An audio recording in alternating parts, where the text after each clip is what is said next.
Morning. All right. Good morning, everybody. Anybody remember where we left off?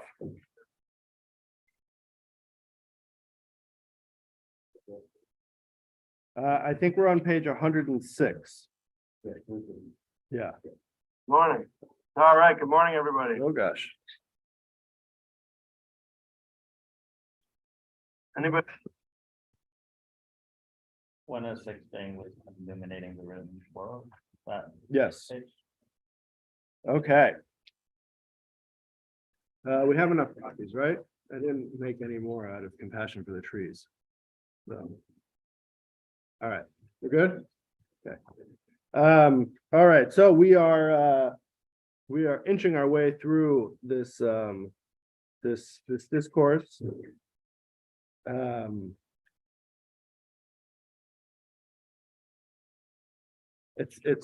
was reviewing it last night. I was looking at I was trying to go through all of it in one shot, just to sort of, in Hebrew we call it skida achos, which means like the broad perspective.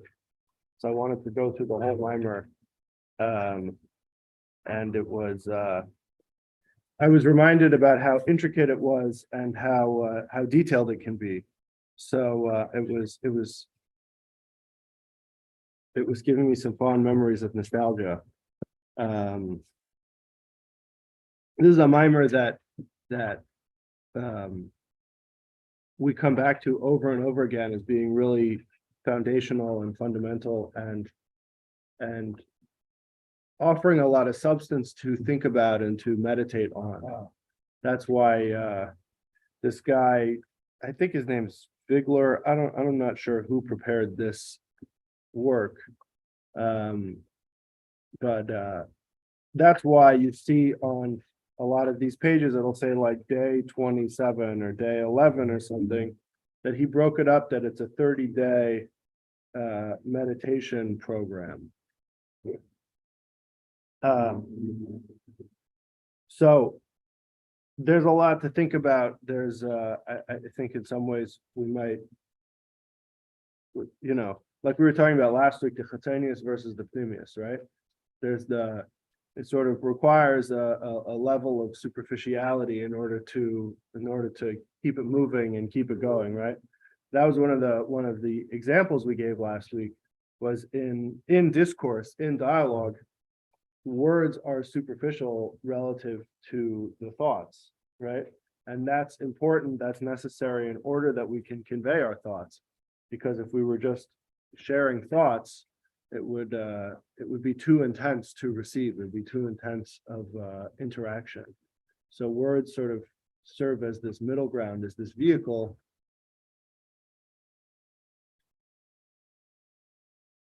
I got it. Serves as this vehicle to almost like buffer the interaction, right? Okay, so the main question that we are addressing and that we are going deep in the weeds on is, what's the deal with God, right? And specifically that God has two names that seem to represent or seem to indicate opposite functions, opposite forces, one of Gilui, one of revelation, one of expression, and one of Hester, of Helam, of concealment, of constraint, of contraction. And from our perspective, these seem to be two opposite forces. Maybe they work in tandem, but they seem to be opposite, right? And this is the place that we're going with this, what we're looking to explore, is that at the same time, we have this tradition based on a line in the Zohar that says that these two names are one, and that they serve the same function and they do the same thing. Havaya, Velikim, Kul Echad, they are all one, right? Even though our understanding is that they seem to, from contextually the way they present in the Torah, in the written tradition, the connotations and the the context that's used for each one of these names would seem to indicate that one is about revelation and one is about concealment, right? Nevertheless, the Zohar is telling us that it's all one, it's totally united. So how do we square those two traditions? That's where we're at, right? So the last thing that we on page 95, we attempted an answer, as it says, attempted answer, that vessels reveal too, right? We broke it down into and keli, light and a vessel, right? The energy and then the container for it. And so we said that the container is about revelation as well. And we're in the middle of that right now. And we're gonna go further into exploring this idea. So we said on page 99, we started talking about the parsas. If everybody remembers, the different curtains that we mentioned, these spiritual curtains that are blockages or separators or distinguishers that you have from one realm, from one spiritual realm, from one spiritual consciousness to the next, in order for there to be a shift in consciousness, in order for there to be a concrete substantive change in godly energy and God consciousness, there are required these separators, and classically we refer to them as a parsa, as a curtain. So so the last thing that we said on page 99, the last paragraph, we said that the essence of the light might be concealed, but it is in some ways unaffected. And that's let's pick up on the top of page 106. Nimsa, move on. It comes out. The Shneim Emes, the second paragraph on page 9 on 106. It comes out that both concepts are true. That while concealing the essence of the light, it reveals the superficiality, the external part of the light. Just like when it comes to words, just like words conceal the essence of the thought, right? Each individual thought has to be concealed within the words. So the words contain the essence of the thought, but in containing and concealing that essence, it allows for the superficiality, the external part of that thought to be shared, because that's what's able to be shared. That's what creates for, that's sort of like how the mechanism works. And we're going to go into this, we're going to explore this further.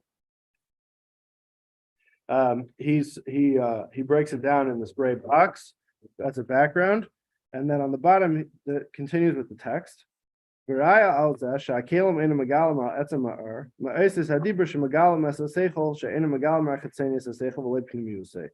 what's a proof? A proof for this is the way speech works, that you have the letters of thought, the letters of speech, right? We have the letters, the words that are building blocks for speech itself. They express not the essence of the intellect itself, right? The intellect being our intellectual capacity, right? That was where we left off last week, was talking about Archimedes, right? And the breakdown between insight and understanding and conception, right? So this insight that comes in a flash, that is sort of formless and has no depth to it, is sort of instantaneous, right? That is totally inextricable, inexpressible, right? We can't articulate something like that. So while we can't articulate it, so that comes language, and language will conceal and constrain that, the intensity of that initial flash of wisdom, that flash of insight, and through constraining it and containing it, it gives form that can be shared, right? Through infusing the essence of that intellect, of that wisdom, of that flash of insight into the language. So the language becomes subservient, it becomes a vehicle to that intellect, to that initial inspiration, but it is in concealing the majority of it and only expressing the most superficial element to it, it is now able to be shared, right? That our own personal intellectual experience is so intense that it's not something that we can share with each other. And he's going to further emphasize how based on the verse in Job, that from my flesh I am able to perceive God, and based on the concept that we know that God says that humans are made b'tselem Elokim in the divine image, so that everything that we experience in ourselves, and using these examples of things like our own relationship with our intellect and speech, things of that nature, so then we're able to extrapolate a little bit how spiritually things work on a divine level. That's why we have these conversations. So speech is this tremendous concealer, but it is also the ultimate vehicle for there to be the opportunity to share ideas, right? Dialogue being in some ways, the epitome of the human experience, right? In Kabbalah, or even before Kabbalah, classically, the world and everything in it is broken up into 4 categories. Doimem is what we would commonly refer to as inanimate, but really means mineral. It technically means silent, right? Because there's nothing inanimate in this world. Everything is animated by godliness. Everything is vitalized by Hashem. So that you can't have anything inanimate, but there can be things like rocks, which are minerals. They are silent in that sense. They're not moving, right?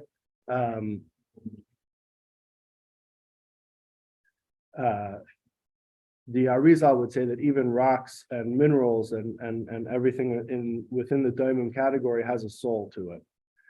Then is Tzemeach, is plant matter, is the vegetable kingdom, vegetative kingdom, I think.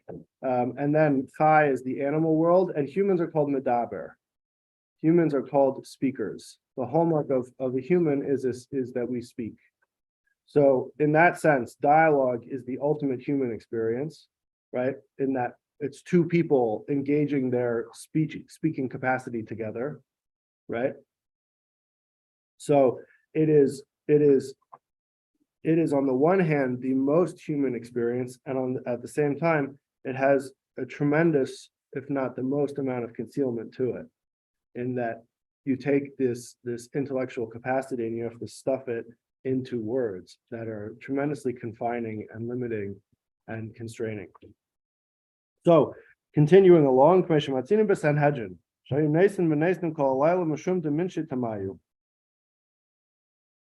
we find that the Talmud tells us regarding the court in Jerusalem, the court that was that sat in the temple that would adjudicate all legal matters for the Jewish people, that they would stay up all night, that when it had to do with a capital punishment, they would stay up all night discussing the case and the reasons to convict or not to convict. And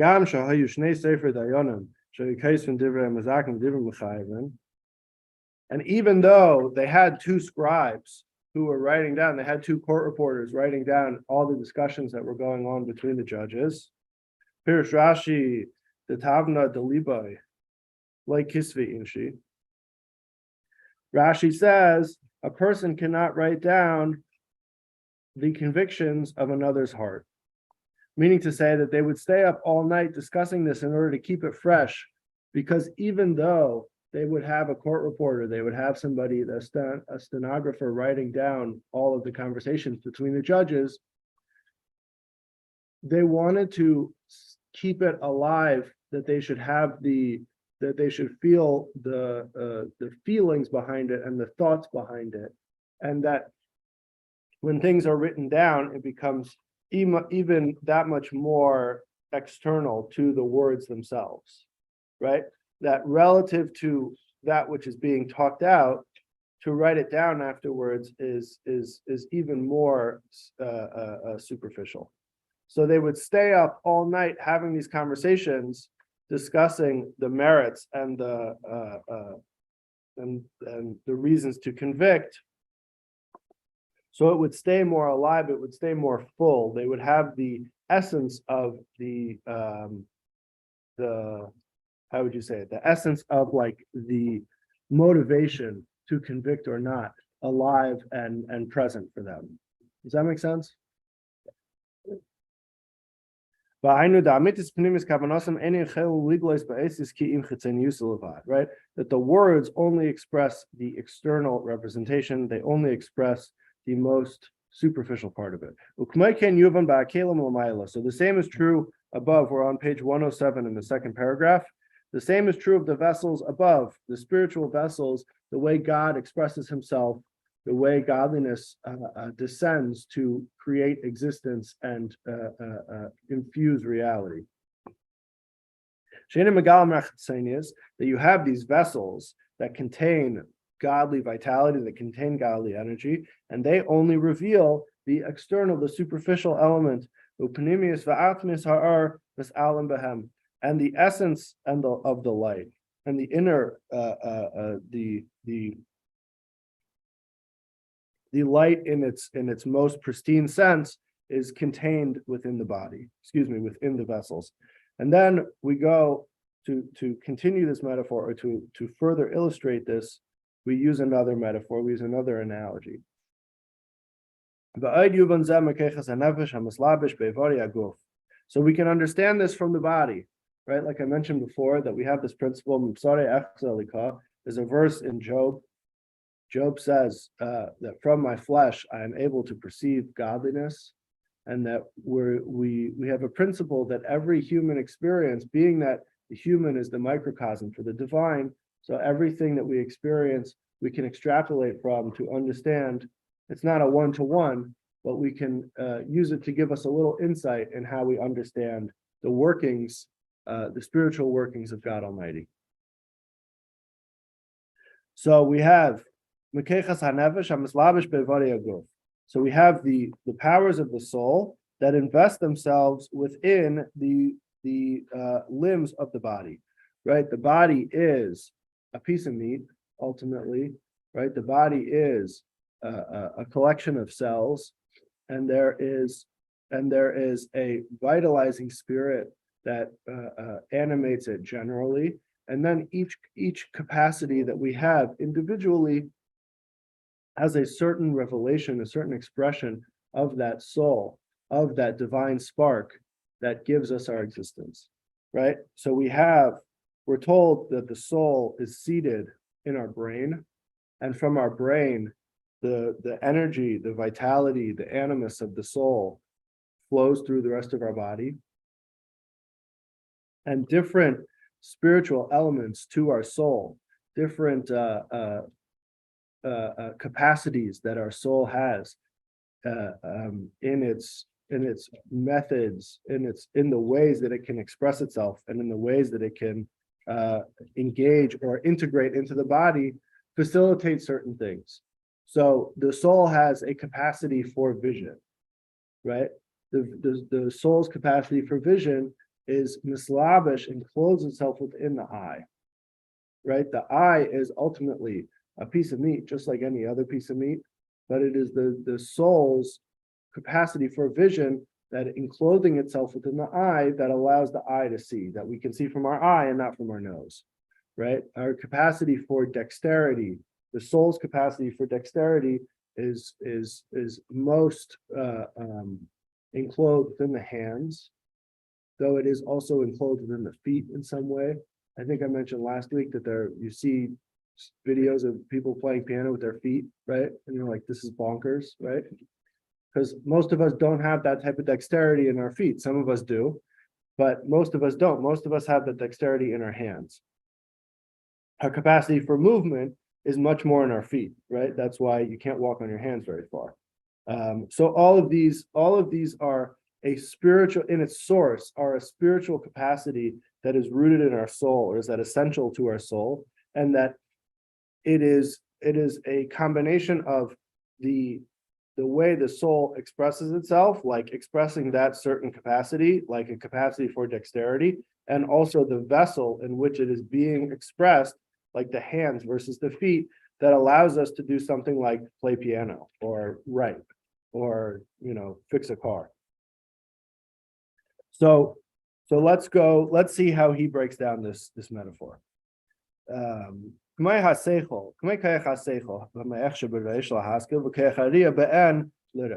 So you have the power of intellect, which is seated in the brain, right? It's all rooted in the soul. It is seated in the brain, and the brain becomes the hub, becomes the place in which we are experiencing this intellectual deal, right?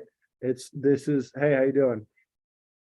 Right, the brain is where our intellect is working. The brain itself is just a piece of meat, right? There's nothing inherent in the brain. There are nerves and there are synapses and there are neurons and there are cells moving around, but there's no, if you cut open the brain, there's no intellect there, right? There's just flesh, there's just meat. Yeah. Oh, it's not too trivial detail, but No. I can grasp, I think, concept of the soul having intellect, analogous to the brain, and sight, analogous to the eye, but dexterity goes a little bit. I can't. It seems soul being dexterous. It seems too mugushim, right? It seems too like physical for something spiritual, right? So ultimately, the soul, if the soul is divine, and like we said before, that R is main amar, that light expresses the luminary. Light contains all the same elements of the luminary. So the soul is like the light off the luminary, right? So any principle that we can say about the luminary, we say about the light. So when we're talking about God and God's light, so God is the luminary, God is infinite, so then the light is also infinite, right? That's how we generally conceive of that idea. So the soul we talk about as being chelik elikam mamash, right? It's a piece of God. So it in some ways contains all that same infinity. It contains that same limitless capacity. So it seems peculiar to talk about the soul in such a physical terms, to say that it could be dexterous, but he's gonna explore about how ultimately it's no different than vision, and that to say even the soul has a capacity for vision, to see physical things, is also much too physical for the soul, right? But that there is a spiritual corollary that the soul can do, that when it comes down into the physical world, expresses itself as vision or dexterity. One of the things he mentions later, and we probably won't get to it today, but there are different, we've spoke about the different worlds, right? That there are 4 worlds, the highest world being the world of Atzilus, right? This world of, it's referred to as the world of emanation. It's the world that is most in tune with godliness. It's the most aligned realm, the most aligned consciousness. And that it is the beginning of the creation process. And the place where that really takes place is Malchus in Atzilus. Malchus is the last sphere, the last of the 10 spheres, that are the process of creation, the process of expression. So Malchus is connected with the feminine, that it's about giving birth to the lower realms. And one of the things that he talks about in this mimer is that when we look at the physical earth, we're told that the physical earth is a physical manifestation of Malchus of Atzilus, which means that we can conceive in some way, from looking at how plants grow and how there is almost a abstract spiritual capacity for growth that is native to dirt, that when you put a seed in dirt, it grows. Whereas if you put it in concrete, it doesn't grow, right? So there's something spiritual about the ground that is sort of can help us conceive of that same idea. So too, when we look at an apple, and an apple is a piece of fruit and a physical thing, but that we can extrapolate and conceptualize in some way how the sweetness of the apple is a manifestation of chesed, is a manifestation of the divine kindness in a physical form. Right? We told that chesed is connected with sweetness, kindness is connected with sweetness, whereas gvura, restraint and discipline is connected with bitterness. Something like horseradish, right? So it can be very far removed. There can be a lot of generations or steps in between, but we can use the physical to somehow approximate the spiritual. Okay. On the last paragraph on 107,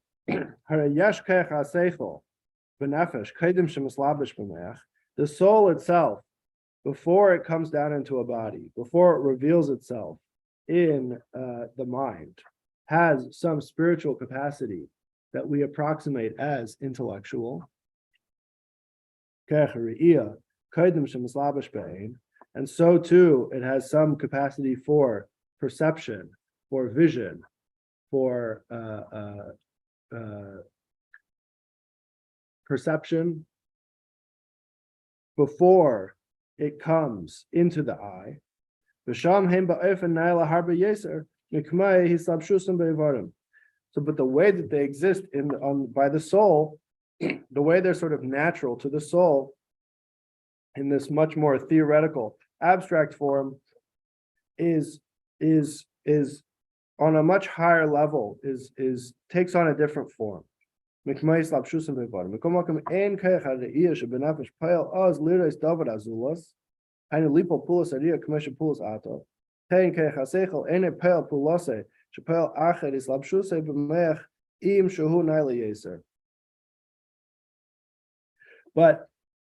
what's distinct about by the soul is that it's all internal, it's all self-oriented, or it's all because these spiritual elements are totally singular, so there's no other to engage with. Our vision helps us see other things, right? Our intellect is how we relate to, how we comprehend, how we integrate, and how we conceive of the existence of other things, right? When we try to understand something, we're trying to understand something that is outside of us. That's how our intellect works. That's how our intellect helps us relate to the world around us. When we see something, when we hear something, it's all outside of us. So that's the physical experience of it. Whereas in the soul, it's all self-oriented or God-oriented because they're all one and the same, right? It's oriented towards, not towards the other, because there is no other. Everything is totally harmonized and totally unified.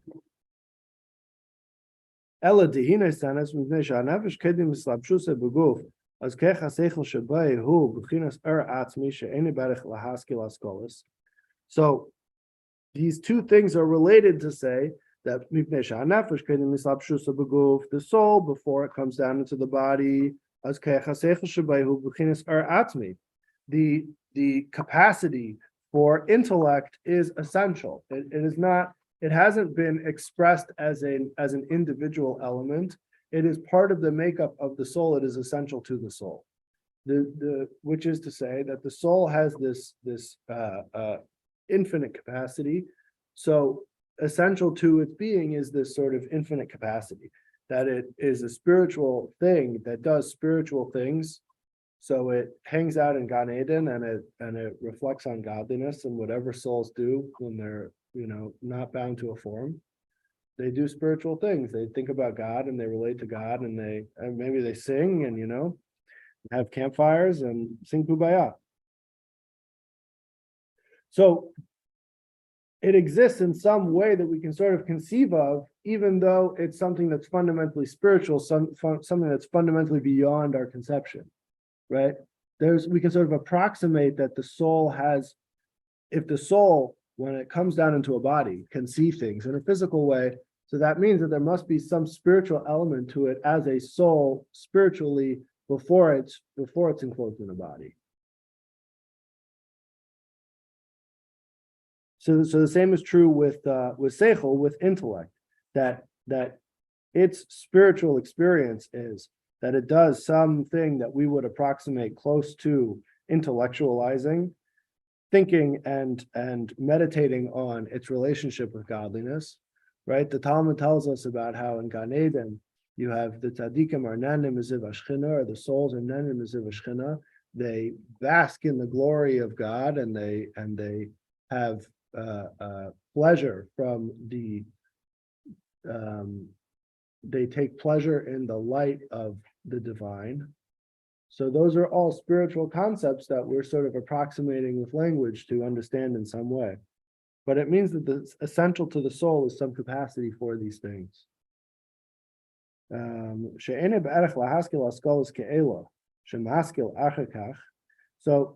the fact that it does something that we call intellectualizing, that our experience is to intellectualize, that we are able to have insight and we're able to understand and connect to a concept. And that's all something spiritual that our soul is doing in our body, right? That our soul is doing as it is enclosed within our brain, and we have this experience as conscious human beings. So it's totally different in some sense from what the soul is doing before it comes in contact with the body, but it is in some way approximatable. Seamus goes before excuse me.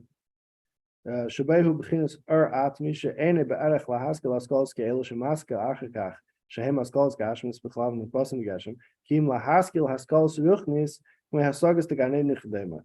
So when it's as a spiritual asset, as a spiritual being, the soul has this experience of spiritual intellectualization that is hanging out in Gan Eden, is experiencing divine essence. And the same is true with being able to see things. Raya and Yanam Ruchnim, the soul sees spiritual things. Right? There's a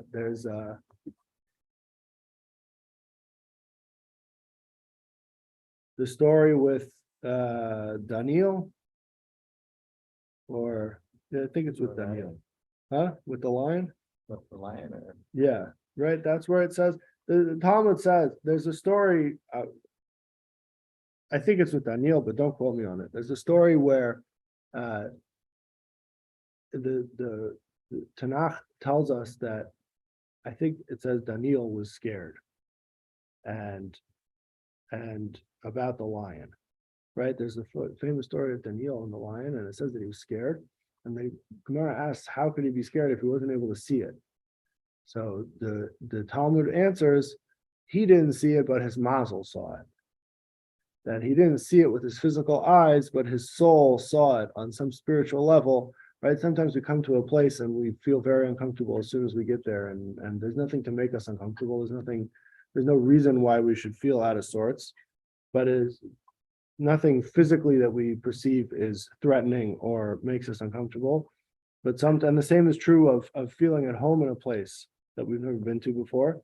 That sometimes it can be that even though we don't consciously perceive something, our soul perceives something on a spiritual element, and we can feel that even in our physical being. Right? So the soul has a capacity to see that is independent or that precedes the physical experience. Yeah. Quick question, Yeah. is that like like a prophecy, or how is that like different? I don't know if I would necessarily call it nevuah. Prophecy is some at least quasi-conscious experience of being spoken to, right? And More intense too, Yeah. right? Like you like fall on your face. yeah, But like there's like a lighter like rough kodesh. Yeah. is almost like yeah. It's Uh. it's sort of along those lines of some type of divine inspiration. hmm.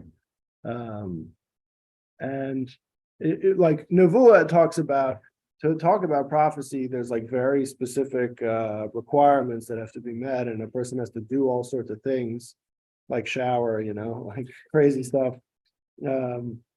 So there's a lot involved in becoming a Navi, but there are experiences that people have that their soul is reacting to something, that their soul perceives something that doesn't have to be conscious, right? It's dafka not conscious.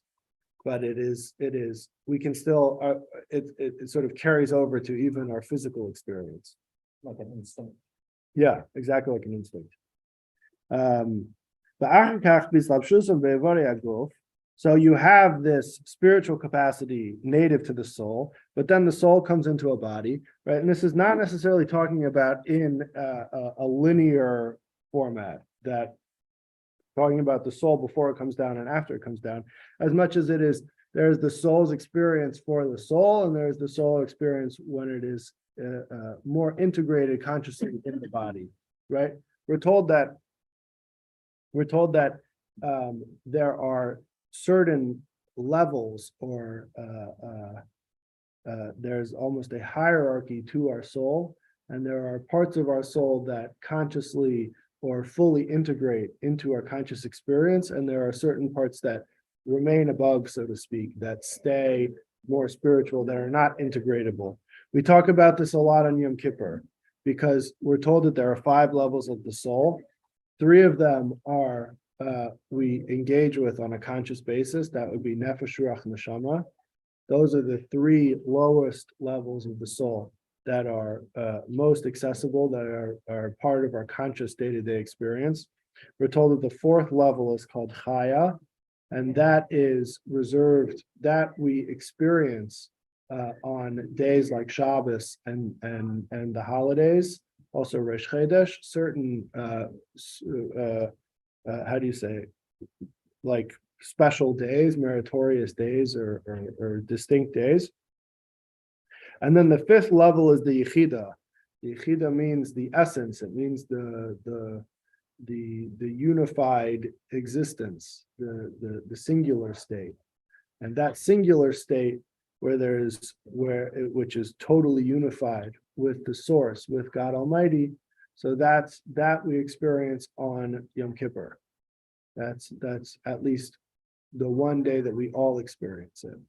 So generally, the concept of Chaya and Yechida, they aren't integrated into our conscious experience day to day, and they in some ways stay above. They stay unified, right? Because it's all about the total synthesis with God Almighty, whereas the lower levels can be a more personal experience. It can still be affected by our sense of separation, or can be defined by our sense of separation. So there is, in some ways, we're talking about this linearly, that there is the soul before it comes down into a body. And in some ways, we're talking about there are different planes of consciousness that can exist simultaneously.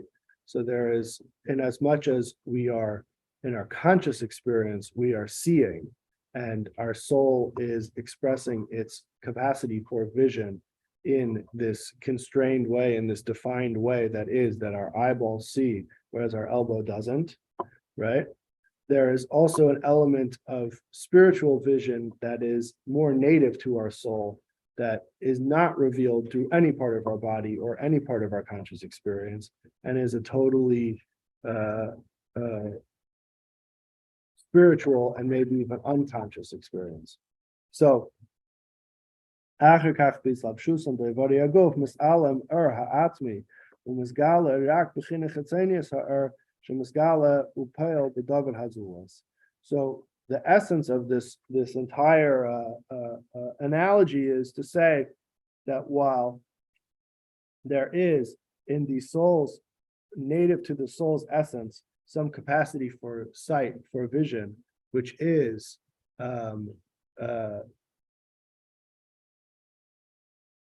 which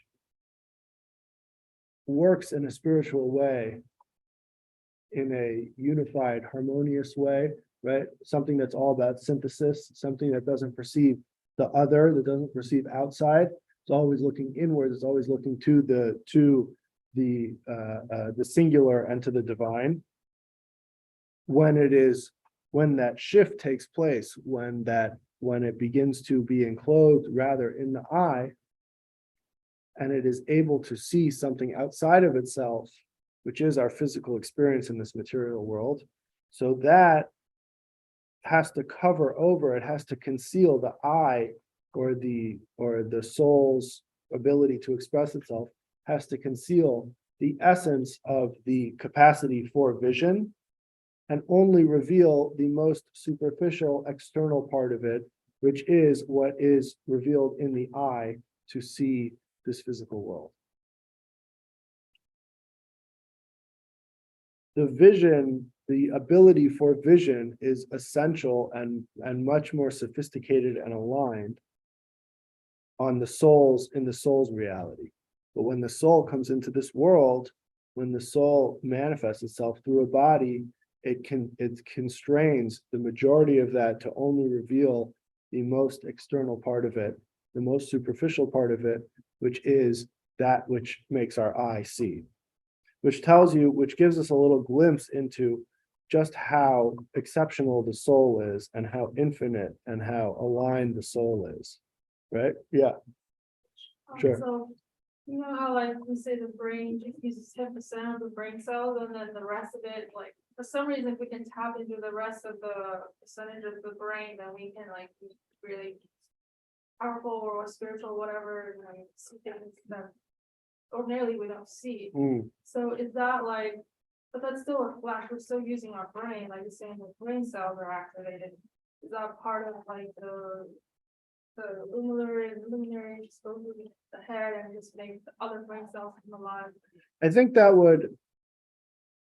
would still fall under the category of like the physical experience, even if we were using, I'm also not sure it's true, but for argument's sake, if we somehow figured out how to use the other 90% of our brain, it would still be a physical experience. It would still be that physical manifestation of intellect, or that enclosed the experience of intellect, as opposed to the soul's native capacity for intellect that is totally spiritual.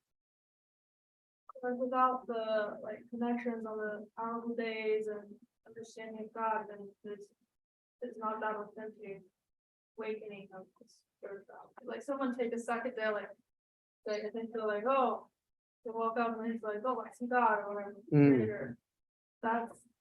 They don't really have a connection to any of the teachings and powerful days, but you see it. So there's always spiritual experiences, and there are, in as much as there are two energies that we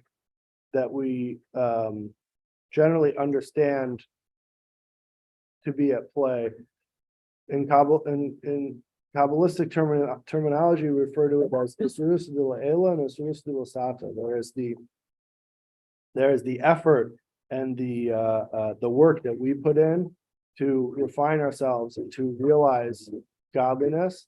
And then there are times that we're shown things from above, that we experience things from above, that our soul gets lit up and dialed in because of a divine gift.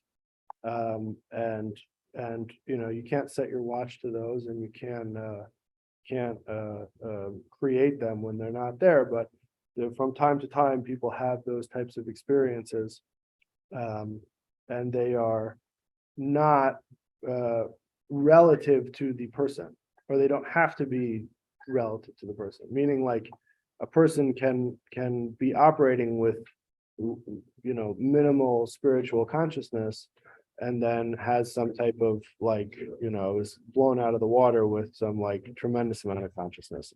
But for the most part, at least in how we conceive of the whole point of what we're trying to do here, is understand a little bit on how the soul integrates and interfaces with the body, and the ways in which that interface can help us understand what concealment does to revelation. That the soul has these tremendous capacities, and in concealing them reveals to us our conscious experience of something like intellect or vision. And we, in some ways, I'm sure all of us take for granted our vision, right? Being able to see is something that we're generally born with, and that is a tremendous gift. But it pales in comparison to what the soul's able to perceive. what the soul is able to visualize in some type of spiritual realm. And so understanding how that concealment is also a revelation is what we're trying to do here, is what we're trying to understand. You had a question? Right. Oh, go ahead. So I guess it kind of, I guess my thought or question kind of goes to what you just talked about with like the aspect of vision being a gift, right? There's some people that are experiencing the world without the capacity to see. And how does that person's experience their soul interact with the world without the vision aspect? So I think you have those who were born without the capacity for vision. I think that maybe, I don't know for sure. I think that maybe there would be maybe room to say that there is something in the soul that is not integrating properly into the body. And so there's some type of broken link there or something. I don't really know for sure, but generally when we talk about these concepts, we're using broad strokes to sort of conceptualize something spiritual and less to speak to an individual experience, if that makes sense. I can add to the answer, which is talking about the descendants of Abraham, epigenetics, and the concept of God gene in people. So in order to be able to be receptacle to God, you have to have the cup that's able to hold the information. And some people have a cup that has a hole in it, so they cannot perceive or see that there is a God reality because they're genetically not made up to be created that way. They were created in this format. So the seed of Abraham, the Jewish people, and prolifically going out into the world, not epigenetics, even nutrition. You notice about people around the world, they look different, they talk different, they speak different. Because as long as you notice something, the food that they get from the area is different. So everything has an influence on the way we behave. So genetics has a lot to do with behavior, also the concept of God gene. So the idea of creating a race of people, the Jewish people, to be able to transmit the Torah is an embodiment of each generation. So the Torah is for the children.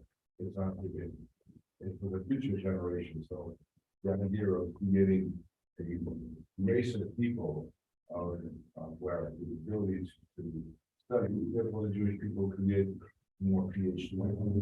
There are a small group of people in the world. So we also have the greatest spiritual geniuses. And because you know from your background, possibly who was the greatest spiritual genius of all in terms of being,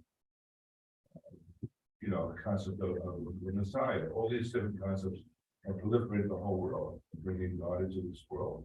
And to bring God into this world, we have to be the embodiment, not only in the spiritual embodiment, but also the physical embodiment of our Creator. That is being a priestly nation. So a priestly nation, transmitting that priestly nation concept from one generation to another, the Jewish people have succeeded in playing that role as bringing God into this world and bringing the concept of monotheism. The whole concept is quite, and I mean, I can write it's almost like I'm writing a book or some kind of. So we're in the mimer, he's saying that the soul has a spiritual capacity for vision, and that translates to something physical. That is like, let's not get too off on the tangent. You have a question? There's actually, I was saying, back to what they both were saying. With the soul need eyes to see, but does the soul actually feel? So they said earlier the fact that you go to a place, the Daniel not seeing the line, he Right. felt the presence Right. line. Right, So the soul doesn't need eyes to see. I think the soul needs the feel. right. It's a radiation, like radiates itself. So Not even to see, a word feel. like feeling is something that we're doing physically, right? The soul sort of precludes or precedes all of those descriptors, but there is what we're saying is that there is an element to the way that the soul expresses itself that we ultimately perceive as, or we experience as vision, right? But the soul itself, and it's important to keep in mind that the soul itself is singular in its simplicity. It's not a composite. It's not made up of different capacities or characteristics. It is something much more essential, and because it's divine in its essence. Stanley, you had a question? Quickly, I think the translation, he translates the Hebrew limbs, and I don't think it means limbs, it's more organs might be better. Yeah. That would include, Yeah. limbs. Right. The Yeah. other thing is, I was wondering, why don't we have the full, as humans, the full gamut of seeing and understanding that exists in the higher soul, and I think I answered my own question, that would eliminate free will and kill our mission. Mm. Is that right? Is that why we don't get the full? Yeah, but I think even before that, what we're saying is that the nature of transmission requires concealment. So for there to be a transmission of an individualized soul that integrates into a body, you require that concealment, that in order for it to function, right? The same way, the reason that when I talk, when I speak, when we're in dialogue, the words have to constrain the intellect is because essential to transmission is that there has to be like a breakdown and a reformation, right? So I can't just share my intellect with you because it would just like overwhelm you. It would be too intense an experience. So in that transmission, there has to be a reformation. There has to be a sort of breaking down and then a building back up, right? We're gonna get into probably next week. We're gonna talk about when you have something like a Rav and a Talmud, like a teacher and a student relationship. So the way the information exists in the teacher's mind is fundamentally different than the way he's able to convey it for the student to grasp it. And you require things like analogies and approximations and metaphors. And even with all of those tools, the teacher has to has to transmit only the most superficial and the most elementary elements of the concept in order to allow the student to start to be able to take hold of it and conceive of it himself in his mind, right? And that process is ongoing, but requires like real constraint and concealment for that transmission to take place. So too, when it comes to our relationship with our soul, if we had like full soul access, we would, I mean, in some ways, we would also just like be malachim, we would just be angels, and we would just be like, I don't know, necessarily malachim, but we would like not exist in a physical form.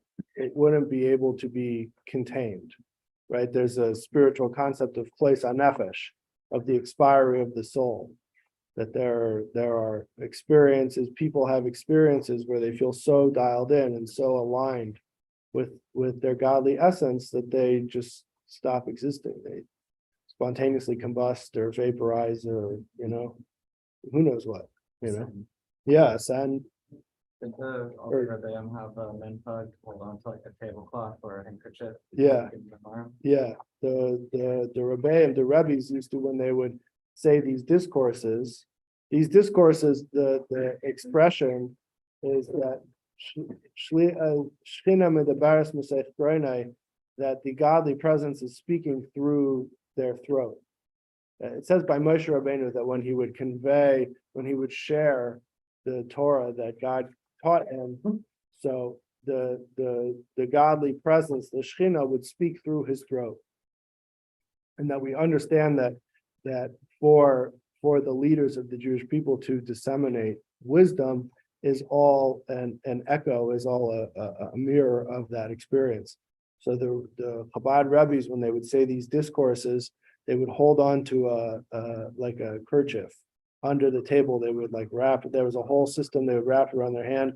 They should be like tethered to this physical world, because it's such a spiritual experience that if they weren't like holding on to something, it would just yeah. So in that sense, like for us to be functional and effective in our mission, which is to bring godliness into this world. And that goes back to something that we spoke about a lot in the last mimer, which is that the setup of this world that speaks to our mission of making a dwelling place for God in this physical realm is totally imbued with the paradox of having a realm that entirely conceals godliness in order for us to realize it, right? If there were any element of godliness revealed, we would just sort of be put in our place and we wouldn't have the opportunity to realize it from our own existence, from our own consciousness. But it is the paradox of having no godliness concealed, of having all godliness concealed, that allows us to take something totally physical and make it a vehicle for a mitzvah, make it a vehicle for a connection, like putting on tefillin or eating matzah or shaking a lulav or giving tzedakah, right? All of those things become vehicles because of the paradox that godliness is entirely concealed. You can take a leather box, which should just be a piece of meat, and the leather box becomes transformed to expressing the essence of God's will and God's wisdom, right? In some sense, when you hold tefillin, you're holding God, because if God is one with his will and one with his wisdom, and the tefillin is an expression of his will and his wisdom, and he's totally unified with that. The paradox of this physical world is that you can in some sense hold God in that mitzvah, right? Which is bonkers, right? That's what all of Hasidic meditation is about. Obviously, it's not the be all and end all. You can't pray to the tefillin, right? But it becomes a vehicle, it becomes an access point and a connection point in that divine, in that essential divinity, in that essential godliness.